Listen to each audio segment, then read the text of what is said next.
अस्सलामुअलैकुम दोस्तों, मैं हूं मोहम्मद अकाश और आप देख रहे हैं ज़मीन वॉइस।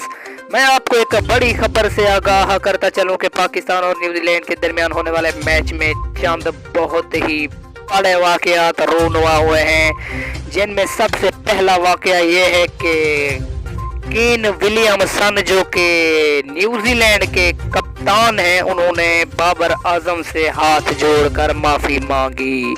जी, आप इस बात को जानने के लिए बहुत ही बेताब होंगे कि केन विलियमसन ने ऐसा क्यों किया, तो मैं आपको इस बात से आगाह करता चलूँ।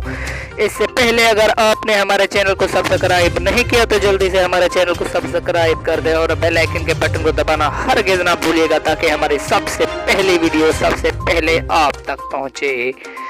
जी नाज़रीन, आपका कीमती वक्त ज़ाय किए बगैर चलते हैं वीडियो की जानिब। केन विलियमसन ने बाबर आजम से हाथ जोड़कर माफ़ी मांग ली। वो माफ़ी इसलिए थी कि न्यूजीलैंड पाकिस्तान का दौरा ख़त्म करके आया था, जो कि एक बेबुनियाद था। इसलिए केन विलियमसन ने सॉरी कहते हुए बहुत ही इमोशनल होकर कहा, तो बाबर आजम ने कहा इट्स ओके।